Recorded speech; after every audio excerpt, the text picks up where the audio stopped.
I would like to dedicate this lecture to the students of the New York Studio School.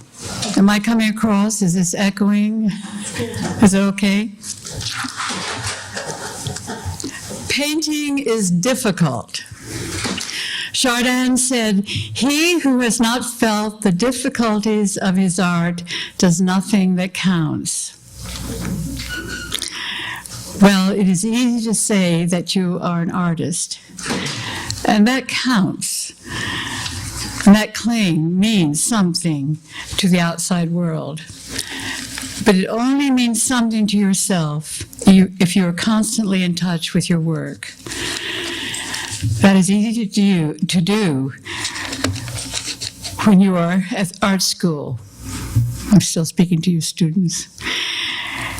Where everything and everybody supports your work. But once outside, everything changes, and you know that.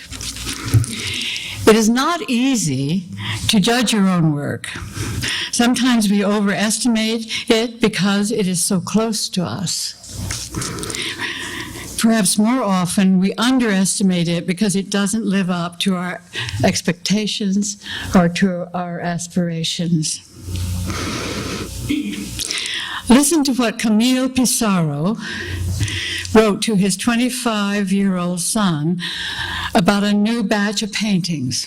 And I quote, "I who made them often find them horrible. Sometimes I'm afraid to turn round the canvases that I've piled against the wall. I'm afraid of finding monsters where I once thought there were precious gems. However, sometimes I do come across things of mine that are soundly made, and at such moments I find great solace. But enough of that. Painting, art in general, enchants me. It is a life. What else matters? When you put all your spirit into a work, you cannot fail to find a kindred soul who understands you, and you do not need a host of such souls. Isn't that all a real artist should wish for? And here I'm going to read you something else, different, but still there, from The Horse's Mouth, Joyce Carey. I love this quote.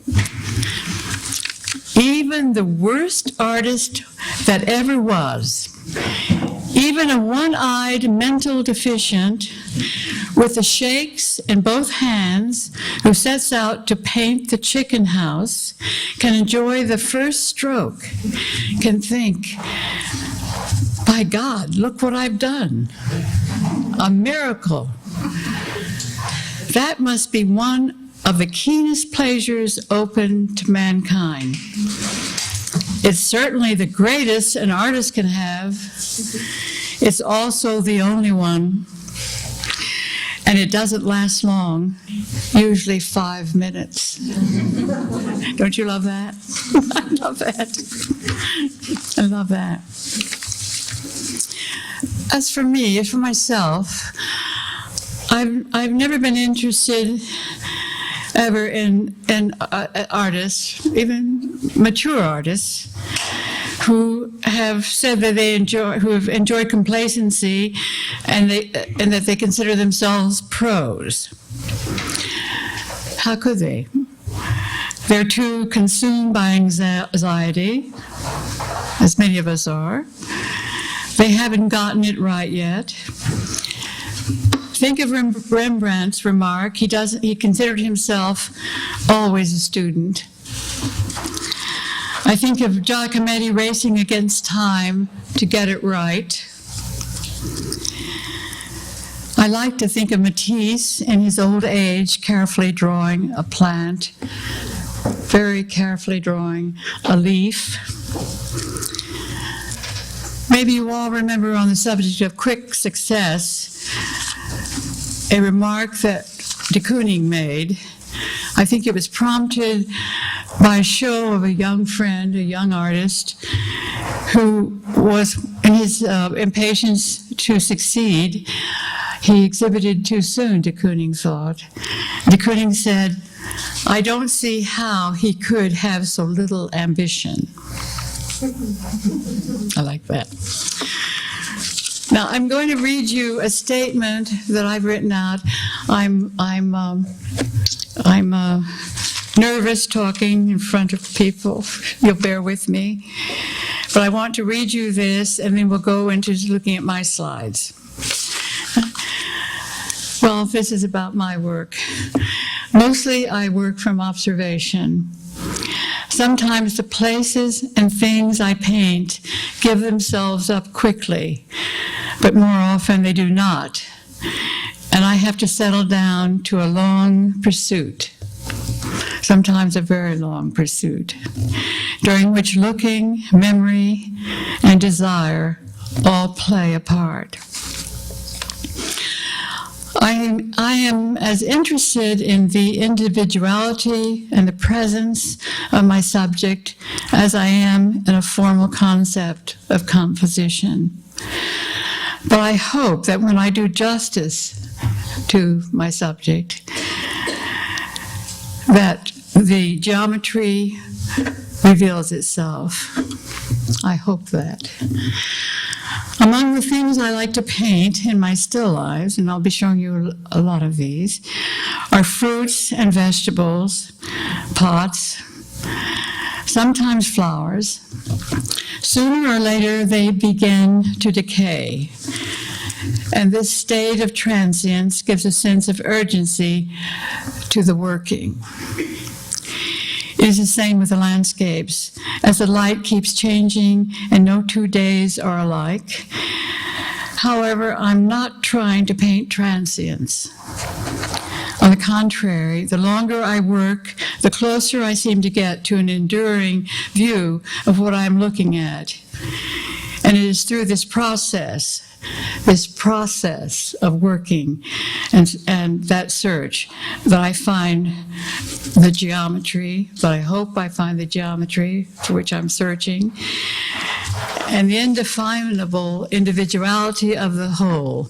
And if I'm lucky, the painting will look back at me with the force of a portrait. I think this happens with the still lives. And everything, I feel this sense of portraiture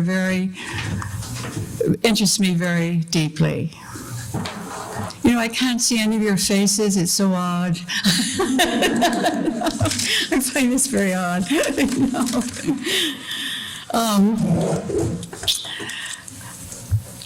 I must say that's odd, but it's going to be, as we look through these things, it's going to be looking at these slides, and some of them are old slides, and they're of my work. They're going to be tonight anyway, over a period of many years, and seeing them blown up, as we will, on this big screen, and with all of their decisions, all the indecisions and failures will be daunting, maybe disturbing. Anyway, we'll start with that.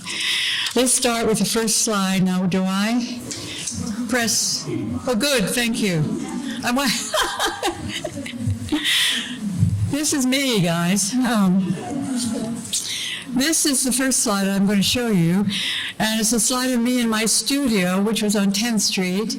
This is probably about 1953 or 4, and I've just come to New York from the University of Missouri. And I think this might be the time to say this to you. As I look through these slides, and I think you'll see them as you go with me through these slides. Let's go to the next one, or do I do that? That's my studio. You can't really see these, but this is all I have of the early work, and they're very vague, and I'm, but anyway. As I look through these slides that you're going to be seeing, I became aware that from my student days onward to the present, there are similar concerns, very similar concerns, desires, subject matter, forms keep recurring and keep being recast. I think that's what recast. And I think you'll see what I mean And I suppose that I mean that even in the times, which we've all gone through these times, when I felt I was way off track, and that perhaps there was a synthesizing, urge, shall we say, synthesizing urge in the work. I like to think so, and I know this is true of many artists. Let's go to the third slide.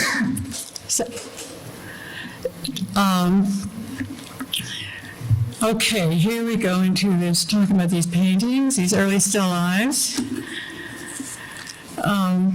The first paintings I did when I got to New York were paintings that were, well, the ones you saw, those drawings, were abstract paintings and drawings. And it was a time, this was in the middle 50s, it was a time of absorbing influences and getting energy outside of oneself. For me, it was that, outside of myself. And as you can imagine, at that time, there was a sense of purpose, around one of focus. I felt that I was in the right place at the right time, and there was a feeling that art was being made new. All around was a sense of discovery and discussion and argument, and it was a challenging time, and very dedicated artists were around me that I got to know and talked with, and who critiqued my work. It was a very stimulating time. Before I'd come to New York, I had admired de Kooning's work and Pollock, Gorky, but through art magazines. I'd never seen these paintings. And when I got here, I began to go to galleries and see very important shows, and it was incredible. And then those abstract kind of drawings that you couldn't see, sorry, you couldn't see. I was interested in all over organization, all over composition. But I began to feel, and I feel I wanted to make more solid and organized paintings. And I wanted to find structure.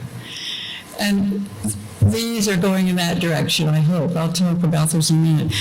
I found that working from my imagination only, which I was, and working with self-expression only was not taking me where I wanted to go. I needed to find a way to build and construct a painting. Let's go to the next one, please. Is that in focus? Maybe it's... So I set up Stella's, and there were some strong figurative painters, but I was enamored with the abstract painters, and my close contacts and friends were abstract painters. And they also believed that you began working from observation. I remember de Kooning would urge us to draw like Anne, if only we could. No, draw like Anne. And let's go to the next one, please. And I needed to find a way to build and, as I said, to construct a painting. And I did feel adrift. I could add here that it was a time, next please, we'll go through these. It was a time that, it was such an intense time, charged with nothing like now, where I think we have a tolerance and there's so much happening. It was a much smaller art world. You all know, much smaller art world. And there were times when the abstract artists would rather encounter an artist who was working figuratively, they would cross the street. And we just didn't have to speak to each other. I think all painting is abstract, and I still feel that very strongly. Anyway, let's go to the next one. So I had a desire to look at something. I wanted to look. I felt my involvement with making painting had to do with perception and with looking, and with translating my perceptions onto a flat surface the painting was about this, and about location, and about space, about finding the space around the objects, how the objects transform the space. And I wanted two in one. Does that make sense to you? I wanted both paint, and I wanted image, or illusion. Let's go to the next one. So I went down to the market on, I think, First Avenue, and I got cauliflower, and I got celery, you can see, and I set them up, and I began working. And sometimes, like a painting like this took they weren't quick. This one was not quick at all. I mean, it was probably a week's work, or maybe two that I worked. In this time, and I'm speaking to the students here too, again, it was a time when old loves and paintings that I had seen only in reproductions began to move into the present with new meaning. And I spent as much time as I could between jobs and working, getting to the Met, and to the modern, and to the Frick, and looking at Cézanne and Chardin and Corot, Poussin, Matisse, Picasso, all the things that you do, right? Okay, next one, please. Okay, but by the way, those paintings that I've just shown you were mainly about 25 by 30, maybe 20 by 26, 14 by 16, and they were all done from setups. Finally, let's see, where are we? Well, this is the setup.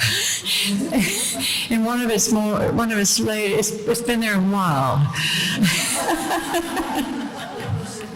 The onions have sprouted, and the potatoes have gone, and you can see it's become a landscape. It's become a jungle. And I did many drawings of this and many paintings. And it was Leonard de Kooning was a person that I would see, and she would come in. She said, "These are wonderful, but don't show them to anyone now." and let's see, what's this what we have next, okay? That was one from that, just painting very fast from that setup, and you see the setup: the cloth, the potato, the onions, the bottle in the back, the basket. Okay. Have we skipped one? Could you go back? I think this one. Okay, well, we skipped one that was the final painting of all these. I don't know how it could have. Anyway, let's go on. Okay, the next one, please. Finally, I stopped these for a while because I found it difficult to reconcile the interest I had in the individual quality and character of the objects with the unity of the picture. I wanted to make paintings that stood on their own, of course. I didn't want paintings in, at that point in time, pictures of objects, no matter how much I loved these objects. And when I was painting these paintings, the paintings you've just seen, it's obvious, probably very obvious to your eye, that I was interested in the quality of paint itself and the relation between the thickness of the material and tactile volume. And I'm still very interested in that. I love that in painting. And I wanted concreteness. And I began to feel those paintings that we've just gone through were too atmospheric. So I turned to collage for a while, and I'll show you a few of these. And let's go to the next one. And because of the nature of the material, the flat pieces of colored paper, could we go to the next one? can break the literalness. And that's what I wanted to do then. It was more easily transforming. Let's go to the next one. I wanted a flatter space. I wanted it to be easier to move things about. Let's go to the next one. And to adjust the planes. And you could watch as you made all these moves with pens and then glue and how form would locate itself. And let's go to the next one, please. These collages were about 37 by 47, 38 by 47, in that range. And I painted papers. I also used butcher paper. I used newspaper, which you saw before. I was working there with Vicente, who was one of my people that artists that critiqued my work. And I admired his work very much and admired his collages.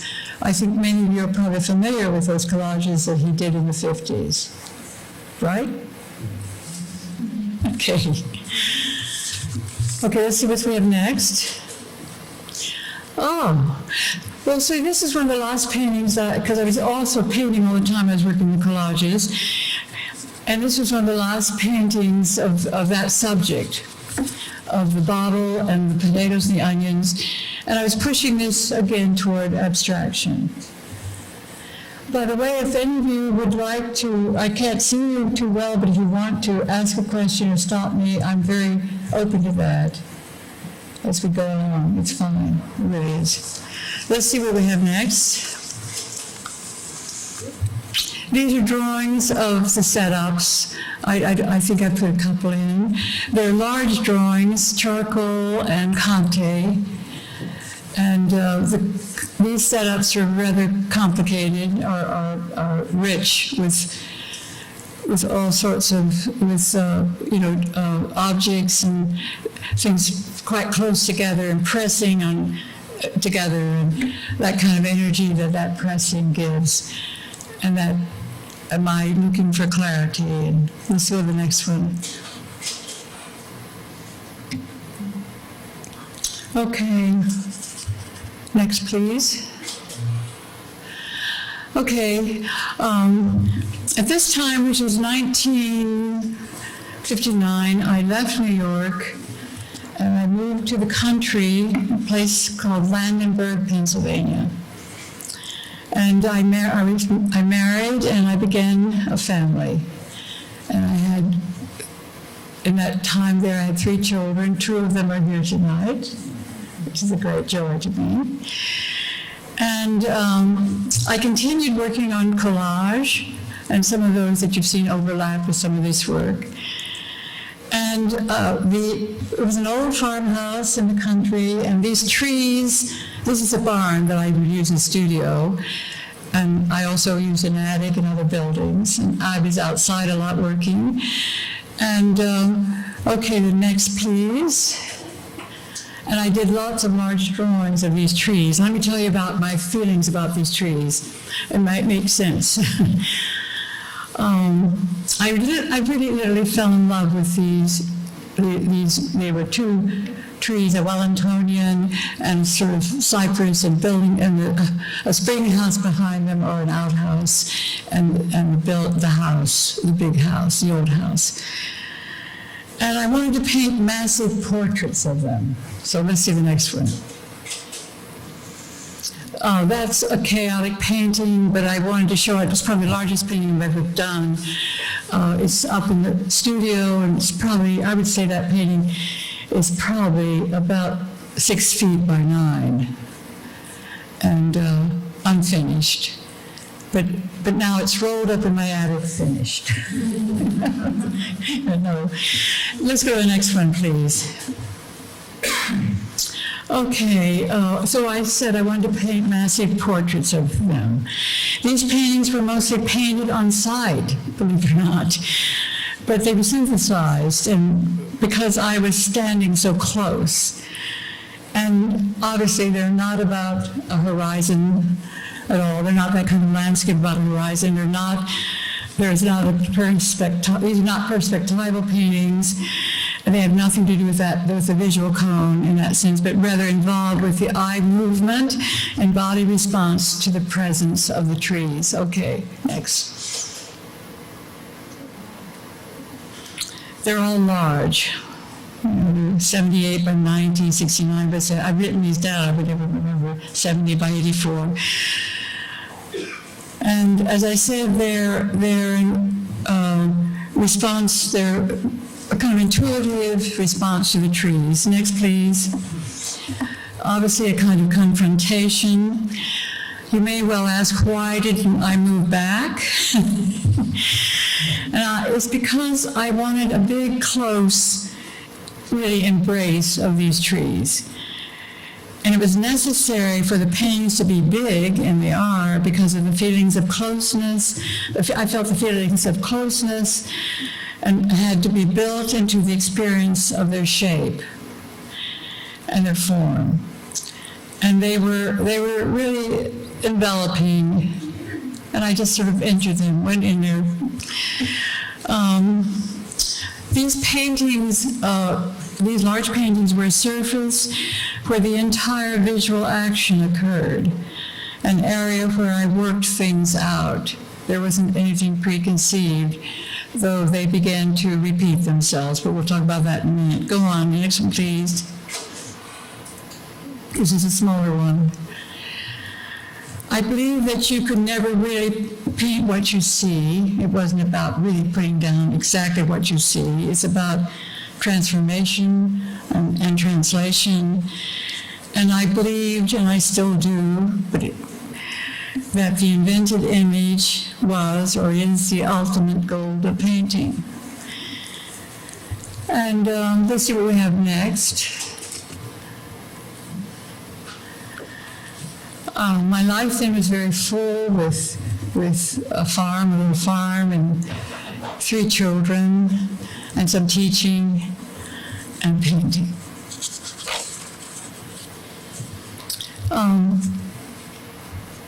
These paintings were really, I think, more intuitive than analytical, and they were a kind of confrontation. And I wanted to kind of get into the interior of the image. And I believe, and I still do, that the image is very important because it keeps us in the concrete. Am I making sense? My doubts, I began to doubt these trees, I doubt these paintings, but that's part of our work, is it not? We doubt. And I began to think perhaps these were beginning to repeat themselves and were beginning to be a kind of preconceived. I wanted more simple means. They were very large and cumbersome. I was often left them out overnight, sort of lashed to a easel that I made out of large pieces of wood, or lashed to a tree. And they began to feel to me that they were so full of rhetoric and very gestural. Anyway, I would have gone on with them, believe me, I would have gone on with them. But my life changed again, and I left this place in Leonard and came back to New York. And at the same time I was doing these sort of large paintings, I was doing a lot of small, but I'm not going to show you those today, I don't have slides of them, heads of the children and little still lives and things, and maybe I look through those now and I think, oh, maybe that was a direction, and this ambitious need to keep in close contact with my conversation going on with de Kooning and the abstract expressionists, and pushing my work, even though I was working from observation in that direction and trying to go toward abstraction. Okay, let's see what's on next. That's one of the last ones. Next, please.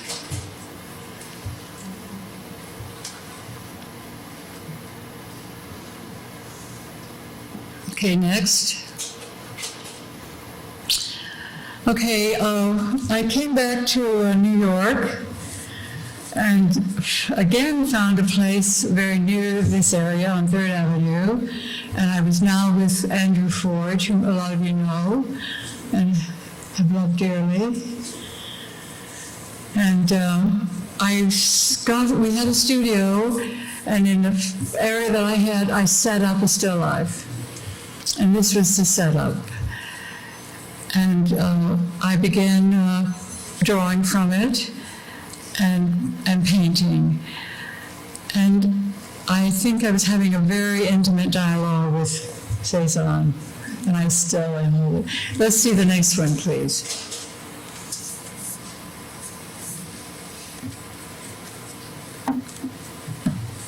Okay. These are these are paintings that are 30 by 40. No, these are larger, I think. 30, 35 or 45. And go on to the next one, please. As you can see, the skull plays an important role, as does the objects on the table. But behind it, as you see, is a painting that I put into the still life of Giorgione's Concert on the Grass. It's in the Louvre. Many of you know it and have seen it. And the challenge to me of this setup is, I could have worked on it for forever. I still think of setting it up again. But to get that, you have your still life, you have what you're looking at. Here you are, there's the still.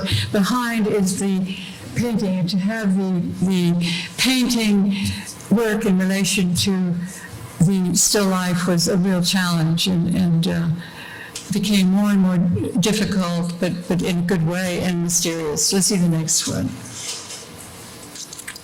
That's a smaller one, and the blues are very, very hyped up here. Okay. Hey, good. I like this. This is called showing your slides.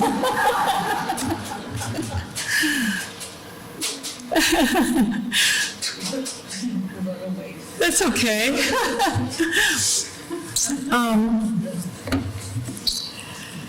Why still life? I love still life. I love objects. I love looking. I love that contemplative relationship to that world. And I'm able to explore through still life. Let's go to the next one. Next one, please. To explore and to address the relationships between the objects and relationships of the objects to the spaces around them. Next one, please. Next, please.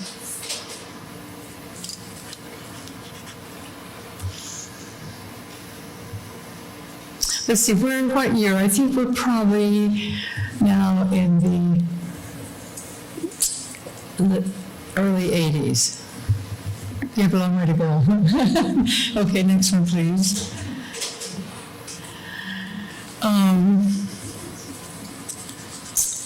I don't know if you would agree with me, those of you who have worked with still life and are very involved with it, that if you feel that still life is of course it's a meditation of some sort, it's a controlled world, which I find challenging.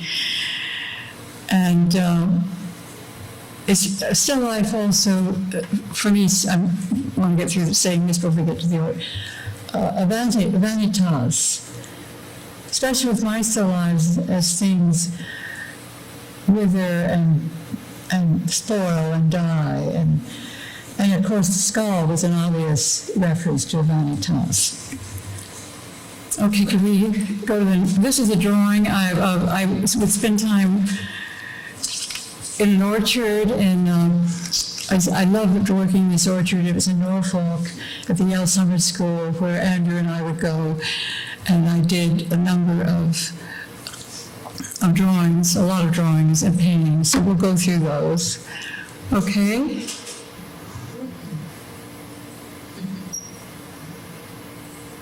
Next, please. Is that in focus? That's better.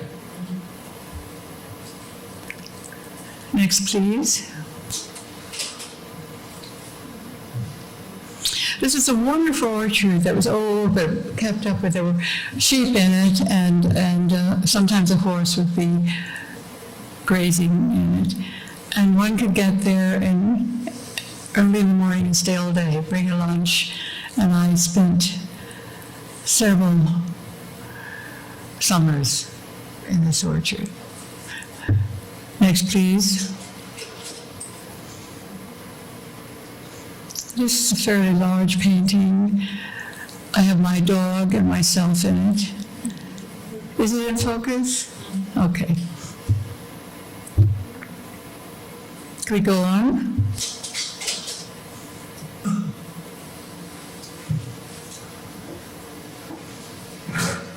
Okay, the next, please.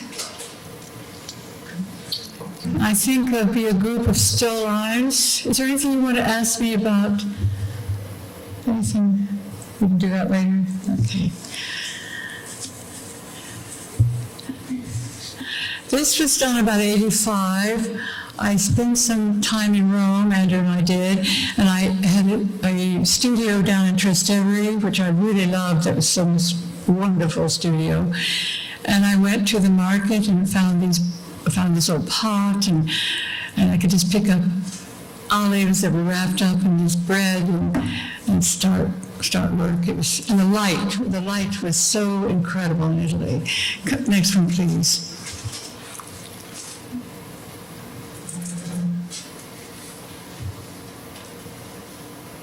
These are a form of artichoke, carciofi. Next, please.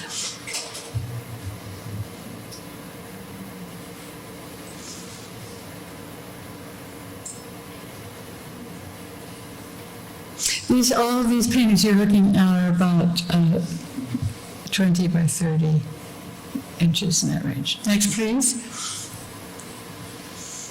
Let's go to the next one. This is again back in New Haven. We've left Italy. Next, please.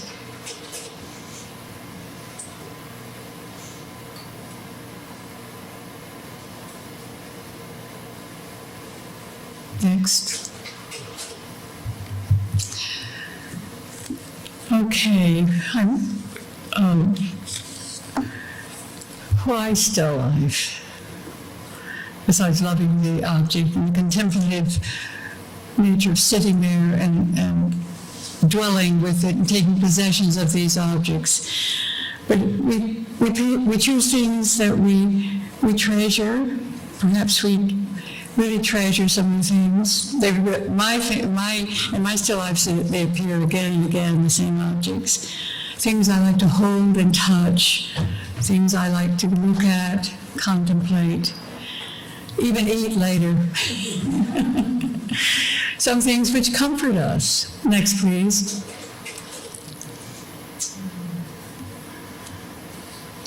And it's still life is about the presence of these objects. The mass, the weight, the placement, volume, color, everything, all the language of painting opens up. And as we talked about earlier, the transience. Maybe even about one's place in the world. Next, please.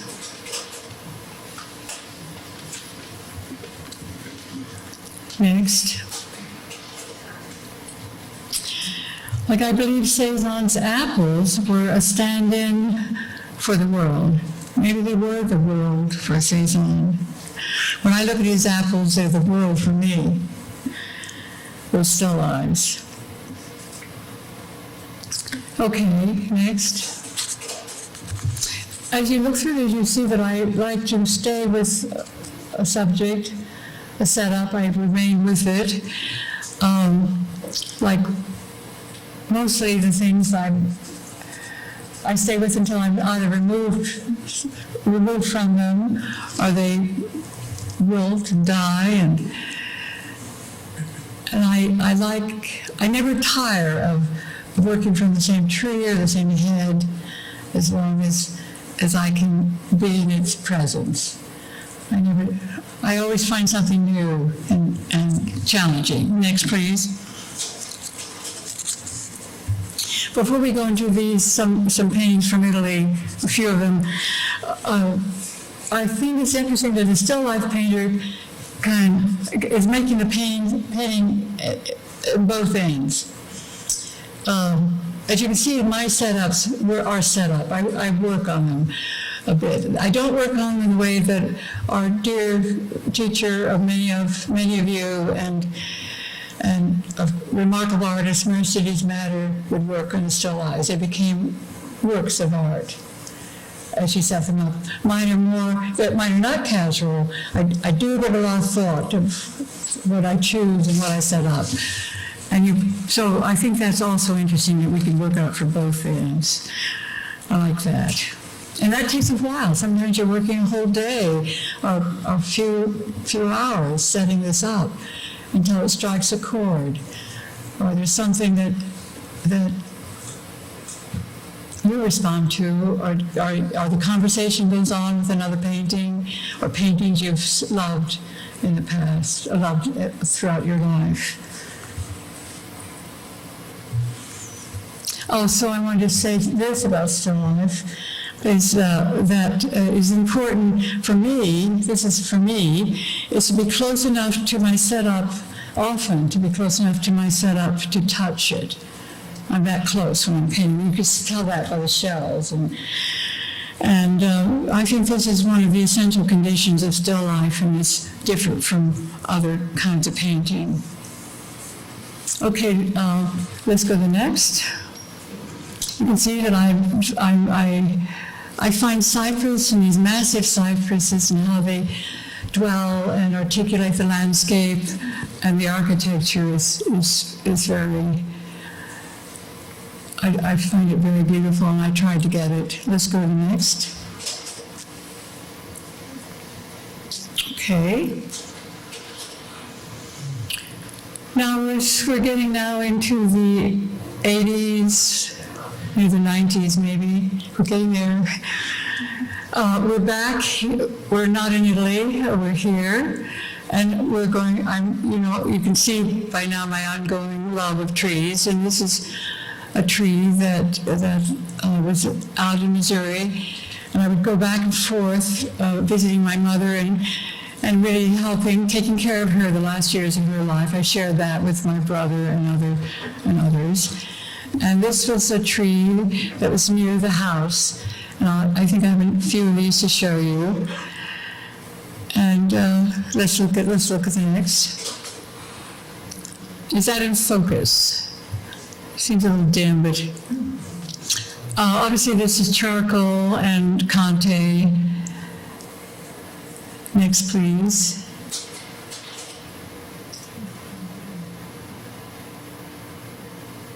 That slide is a little hyped up, to say the least. But okay. Yes. Is that about you and your mother?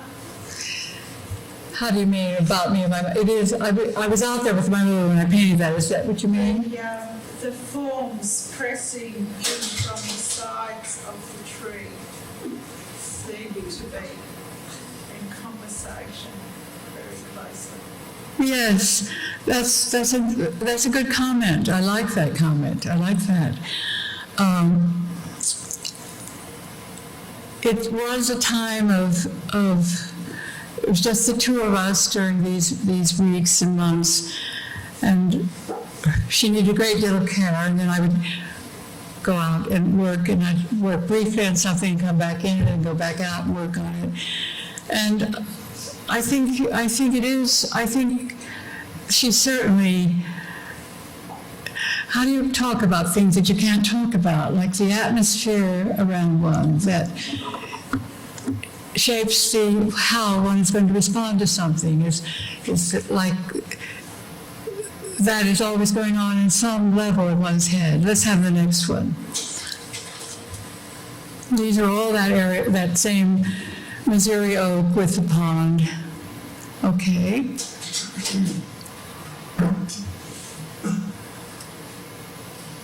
Next, please.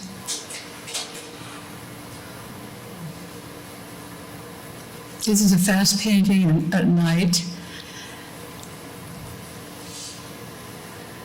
This next one, please.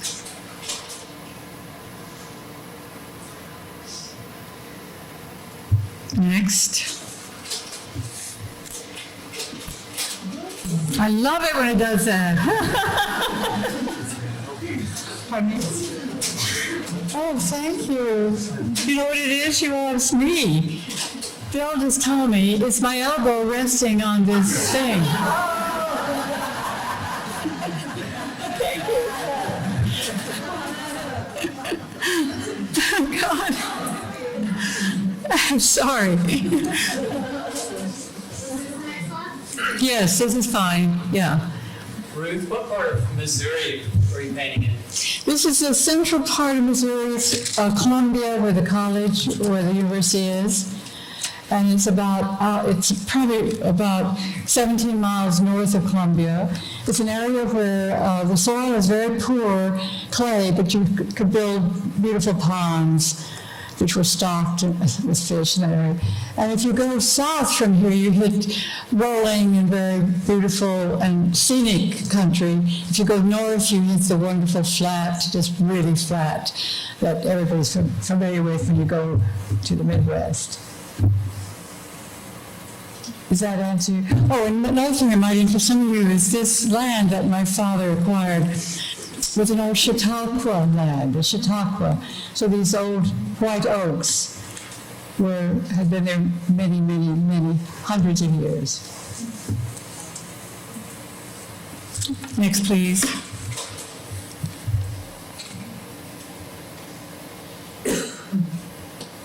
Next.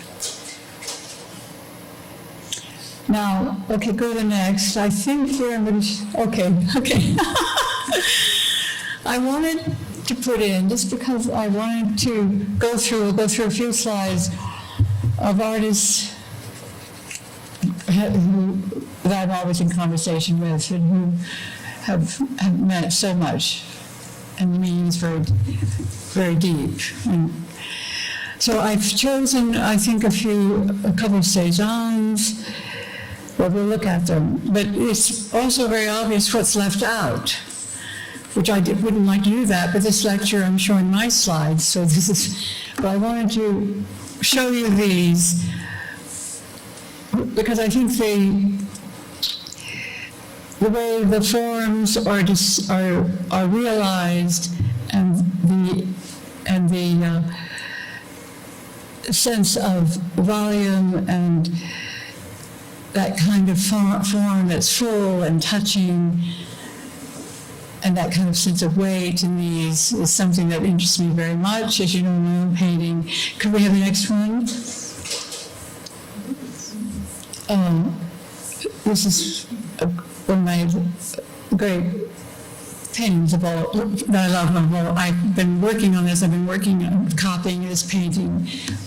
I've done copies and it's a Chardin, as you know, rather early, or middle. It's in the Louvre. It's a large Chardin. He usually did not work in so much. Next, please.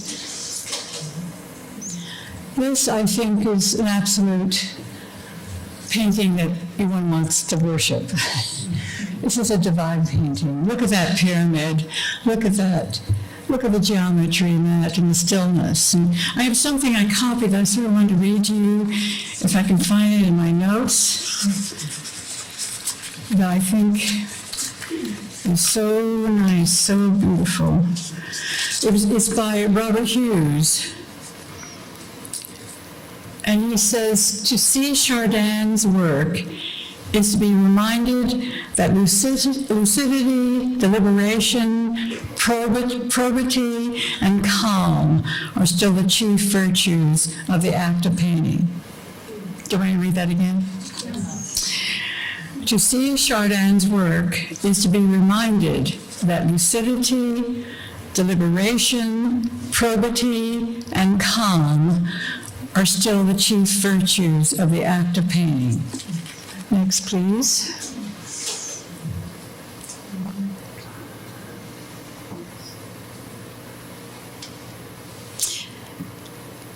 This is a Cotan, a Spanish, 17th century Spanish. You probably are familiar with his work, and you can see why I would respond to it if you've seen some of my slides. This painting was recently in a show that was in Boston of Spanish painting. Did any of you get up there? Let's see the next one. This one too. Aren't they wonderful? And kind of. What's the name of the artist? Cotan. Sanchez Cotan. Yes, thank you. Have any of you seen his work? Next, please. This is a painter again. I'm sorry, Cotan is much earlier than 1700s, right? Right. This is a Melendez, worked at the same time as Chardin, and I think I'm more moved and deeply interested in Chardin, but I love this man's work too. I wanted to show you. The next one, please. Let's focus that. Maybe not. Next, please.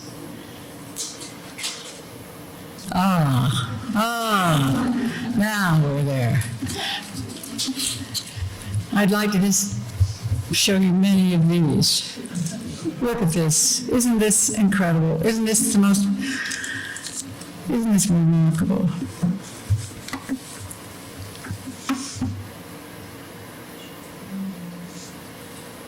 It takes courage to show you these and then go back to my own. There's a very wonderful still life show at the Met now, and I hope you've all seen it. It's still up for a while, I think into December, right? And it's a rich and moving and astonishing show. Next, please. I just had to put that in. These are Cezanne skulls.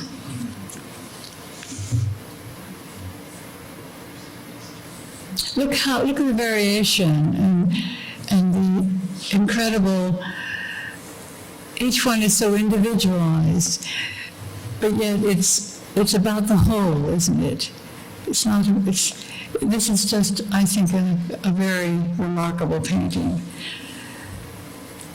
Let's see the next one I've got. Is that it for that tray? Yeah. We have just a few more. Can you bear with me? And I'll show you some of the last things.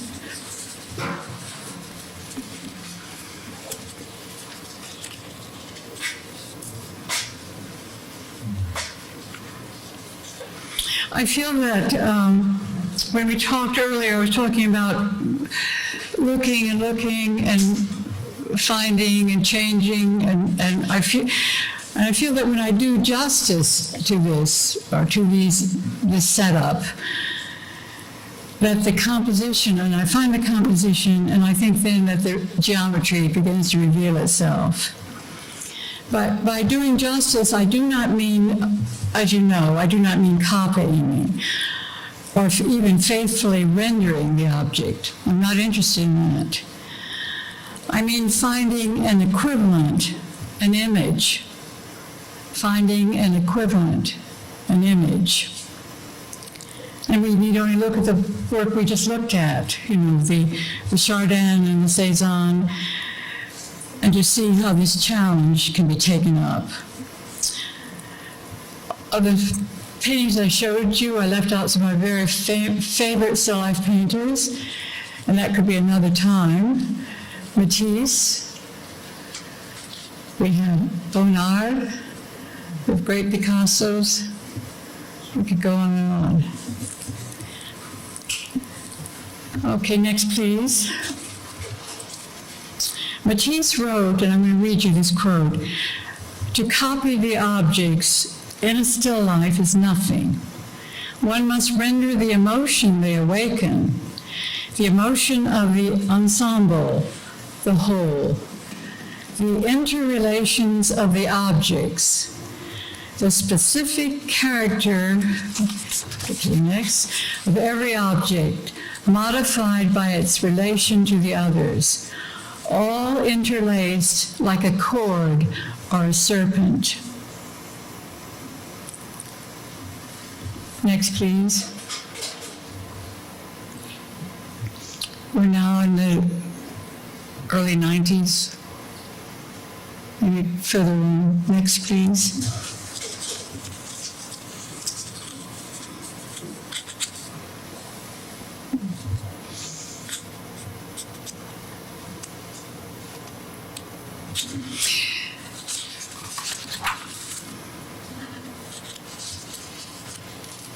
So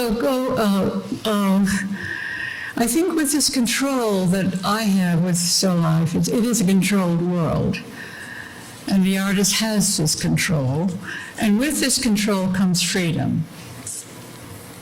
That's another reason I love still life. With the control comes freedom. And I think perhaps go on to the next one. And perhaps this is why still life has proven to be a most important experimental arena in painting, and it has. Next, please.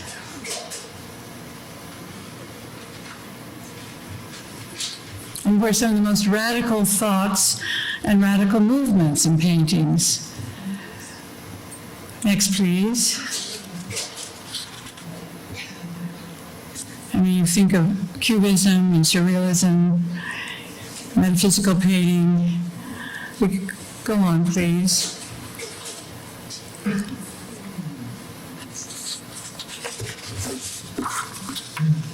Next.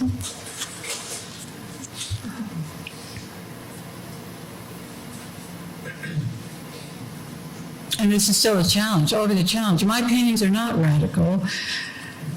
They're searches, they're I wish they were radical, but they're not. But this is one thing about still life that I think Morandi's paintings are very radical. Next, please.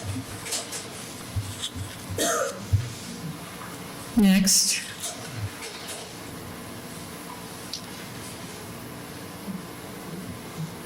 Next. I'm going to read you something that I brought that Giacometti wrote, and I'd like to read this to you and share it with you.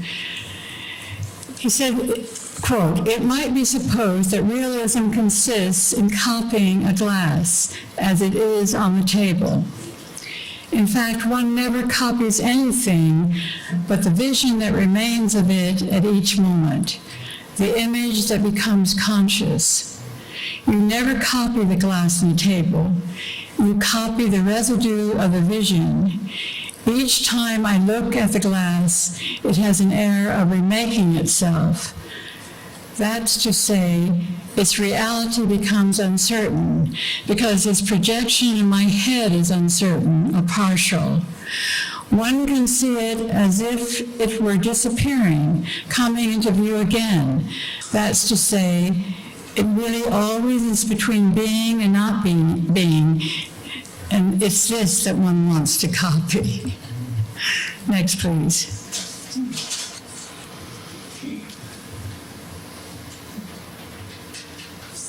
Next.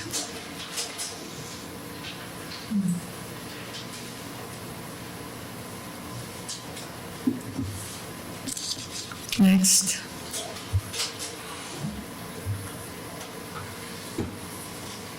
This is, again, as you can see, a setup that I worked on for a long time. It has the enamel jug and different vegetables.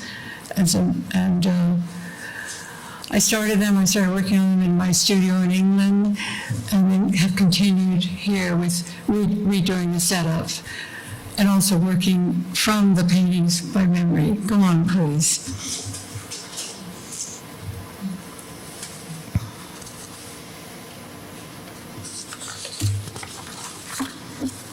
Next, please.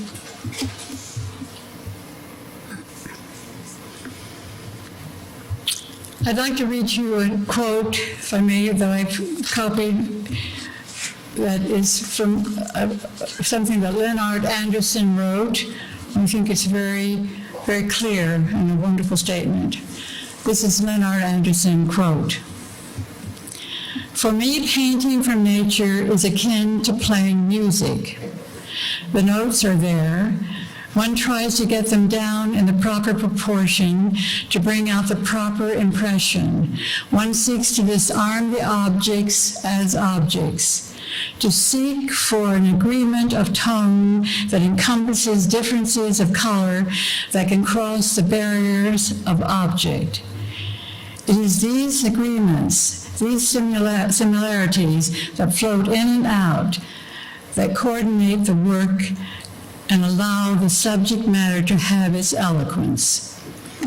It amazes me how the same material can be seen in so many different ways, all in an honest attempt to see it justly."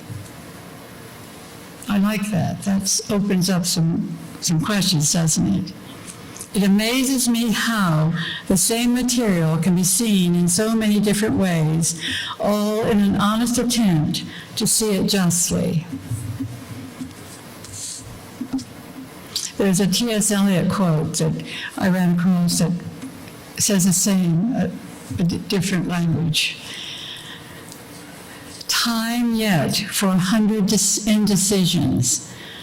In a minute, there is time for decision and revisions, which a minute will reverse."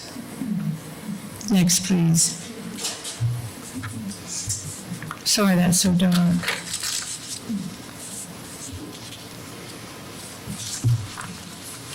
Next, please.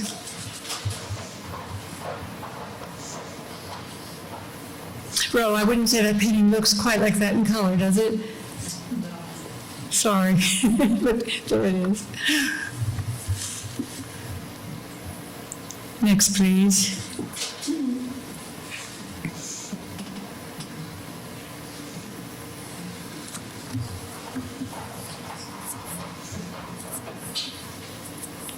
Next.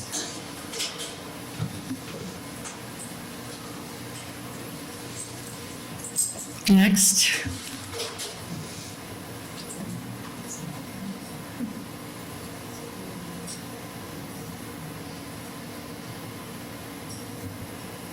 Next, please.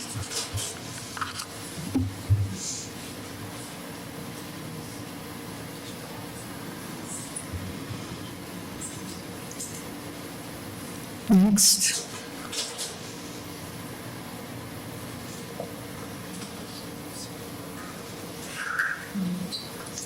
Next, please.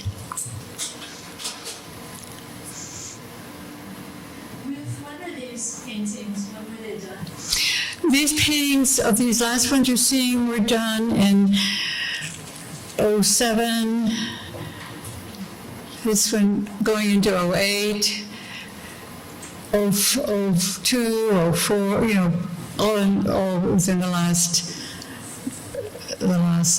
5 years, these last ones, 5 or 6 years. 5 years. Okay, next. I think that might be it.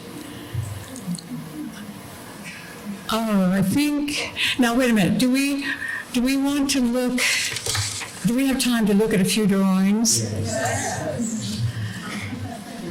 Because I thought I might end with what Harold Rosenberg said, that it takes a whole, it takes a whole life to finish a painting. I thought that would be fitting with that, but anyway. And I wanted to Okay, let's look at a few drawings. I don't have many, but I'd love to show you these. And you'll recognize some of the subjects, and you have always. Okay, let's go. I know, as you can tell, for me, drawing is always connected with looking. And it is a way to explain to myself not only what I see, but how I see. And often the drawing itself is a long, drawn-out process. I like to go back again and again to the same motif, the same subject, but but also I have many sketchbooks filled with quick drawings, and these I like too. Some of them I like very much. Let's go on to the next one.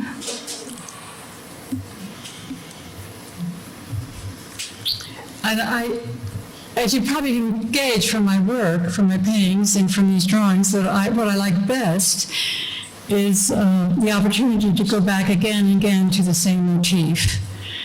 And I learn from its forms and pathways.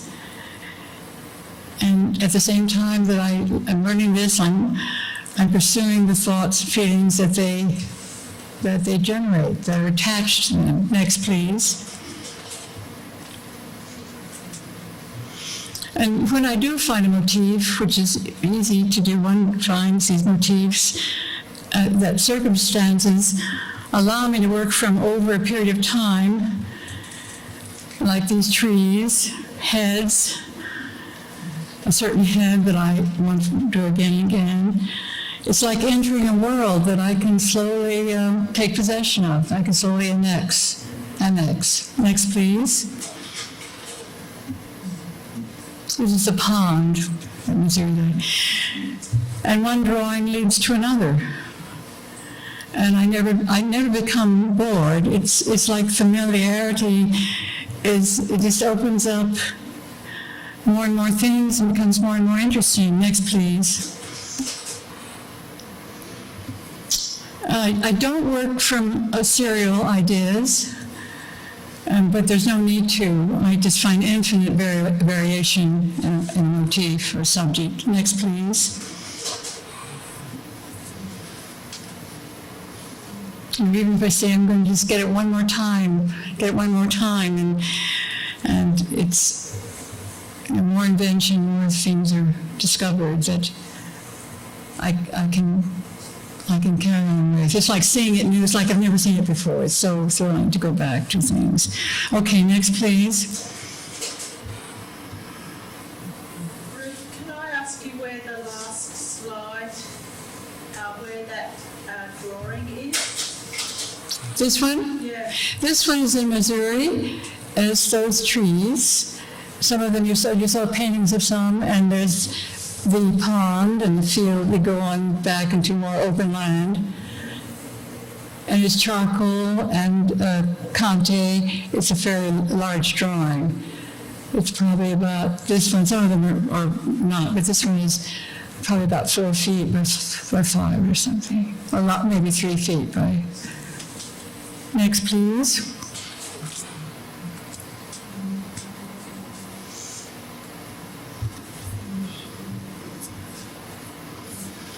So I really don't feel I really ever exhaust my subject. I'm heartbroken when I have to leave it, or it's taken away, or a tree falls. I go into drawing it fall. It's cut down and these things. And the reason I've really stopped working on something is like these subjects is because they're external reasons. I've moved, or it's like moving house. So your whole life has changed, and you find a new motif. Next, please.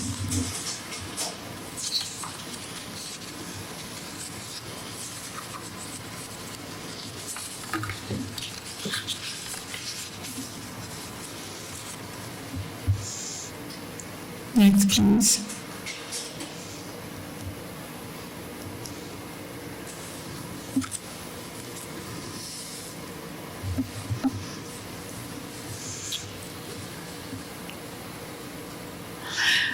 There's another quote I want to just leave you with. It's from Cézanne, translation. He says, in a good picture, like the ones I dream about, there's a unity. In a good picture like the ones I dream about, there's a unity. The drawing and the color are no longer distinct. As one paints, one draws. The more the colors harmonize among themselves, the more precise the drawing becomes. Next, please.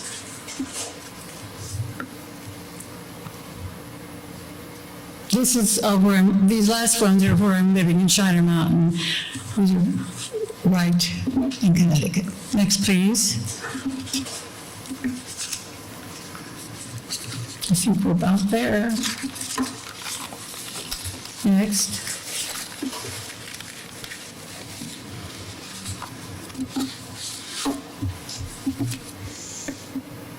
Next. We need to focus that. This is in Malthouse in England, looking out over the meadow from a deck, and where I love to work when I get there. Where Joe and I sometimes go out in this meadow together and work. It's a very special place. Next, please. Okay, I think that's it. Thank you all for coming.